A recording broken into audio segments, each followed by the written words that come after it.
What's going on, you guys? Welcome back to the SFS channel. It's that time of week again, a little bit later this week than I was last week, but it is time for NFL Week 2 Sunday Pick'em.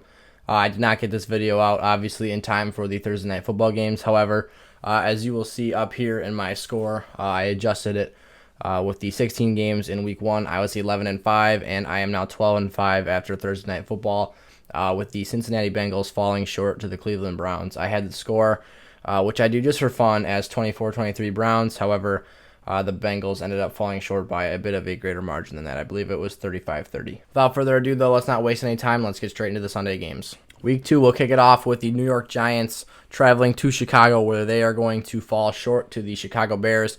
I thought the Giants were actually an impressive football team in Week 1. Daniel Jones looked better than a lot of people expected, especially against a very good Pittsburgh Steelers defense. And he managed not to fumble the football, which is a major sign of improvement for him this year. So I see the Giants taking this one 24-13 and kind of burying the Bears, who did not look very good in Week 1, however, snuck away with a win from Detroit. Second game action here, we've got the Falcons at Dallas. I got the Cowboys taking this one 35-31.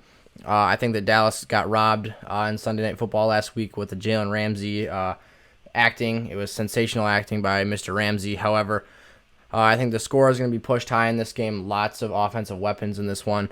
And I see Dallas coming out on top, though, because I think they're a bit more of a complete football team. And I see that defense coming through for them late. Next up, Detroit at Green Bay. I see the Packers taking this one in a close game, 28-24. A lot of people are sleeping on the Lions this year. I'm a Packer fan. However, Detroit always seems to play good against Green Bay. And they got they let a win right through their fingertips, quite literally. Last week, DeAndre Swift ended up dropping the football right through his hands and missed a huge opportunity to make a big division win last week. But I think the Packers will win this one in a close one tomorrow. Next up, Jacksonville at Tennessee. Another great game that I love to see. I'm actually quite high on the Jacksonville Jaguars in comparison to most football analysts. I see this one going to Tennessee, however, 21-17. Gardner Minshew is certainly not tanking for that team. However, I think the Titans are just too good of a football team to lose to a roster the talent of the Jacksonville Jaguars, and that's by no means a knock on them. I think they've got a lot of young players playing hard out there. Minshew's showing us he can get it done. DJ Chark is phenomenal. Laviska Shenault looked good in Week 1. However, I think their defense is just not going to be able to stop Derrick Henry in that freight train of a run game. Minnesota at Indianapolis. I see the Colts bouncing back this week and taking that one 24-21. I think Philip Rivers is going to decimate that Vikings secondary that Aaron Rodgers torched in Week 1. The Vikings certainly are not a bad football team. They do some things very well. Their offense was very efficient in Week 1. However, I think that with Jonathan Taylor, they're just not going to be able to stop that run game, and I think that they're going to hit big play action balls over the top. T.Y. Hilton's in for a big day. Paris Campbell's in for a big day. It's going to be a good day for the Colts offense. Buffalo Bills at Miami. Buffalo's taking this one. It's not really up for debate. The Bills are the better football team in this game. Bills defense is too good to lose this game to Miami. Dolphins offense is going to struggle again. Don't want to be starting their fantasy players this week. It's going to be an ugly performance for Miami for the second straight week. San Francisco 49ers at the New York Jets. A couple of key injuries in this game.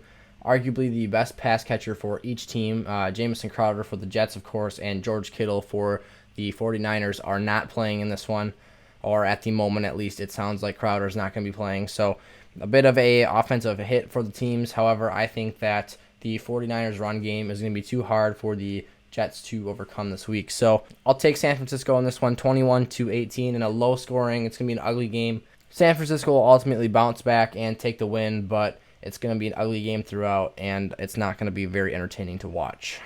Another keynote for the Jets, Le'Veon Bell will not be playing in this one, so obviously a big impact there. This is one of my games of the week. The LA Rams will travel to Philadelphia and take on the Philadelphia Eagles, and their star running back, Miles Sanders, is going to be back on the field this week, as well as star right tackle Lane Johnson. So huge news for the Philadelphia Eagles coming into this week. They've got a lot of talent back on the field. Their offense is going to have a huge pick-me-up. However, they're going to struggle a lot against Aaron Donald and this LA pass rush. It's going to be a really good game. It's going to be competitive. There's going to be scoring. It's not going to be off-the-chart scoring, but it's going to be an entertaining game to watch, and it's going to be a really good football game. So make sure to tune into that one, you guys. I think it'll be one of the better games in the 12 o'clock window. I got the Rams taking this one 26-23. I don't think the Eagles line is going to be able to support enough for Carson Wentz and the Eagles offense to get the win. So I think they make a lot of big plays happen with Miles Sanders back on the field, but I think that there's just too much talent on that Rams defense to overcome it ultimately, and the Eagles will fall short by a field goal in this one. Denver Broncos at the Pittsburgh Steelers. A little bit of a Monday night flip-flop from last week. Both of these teams played Monday night games. The Denver Broncos came up short against the Tennessee Titans, and the Steelers prevailed over the Giants last week. I'll take Pittsburgh in this one. I think these are two really good football teams. I'll take Pittsburgh 27-23. I think the Denver Broncos are a very, very, very talented offense. They've got Drew Lock, Jerry Jeudy, Courtland Sutton, Noah Fant, Melvin Gordon, Phillip Lindsay. There's guys all over the field, but they're young, they're inexperienced, and they're not there yet. It's almost a worst nightmare for the Broncos. Pittsburgh's got that elite veteran defense. They've got great players all over the field, and costly rookie mistakes and youth and inexperience are going to kill them in this game. So Pittsburgh's taking this one 27-23, but these are two really good football teams. Carolina, Tampa Bay. Tampa Bay is the better football team. They've got better talent on their roster. It'll be a good game, not necessarily the game of the week type material. However, Tom Brady is going to score some points. Teddy Bridgewater and DJ Moore, Christian McCaffrey, that group's going to put up some points as well. It's going to be a quality football team, but the better team will win this game. Tom Brady and the Bucs will take it 24-17. Into the afternoon games, we've got the Arizona Cardinals taking on the Washington football team. Washington shocked the world last week when they upset the Eagles, and frankly, I think that they're going to put up another heck of a fight against Arizona this week. I don't think they're good enough to get the job done.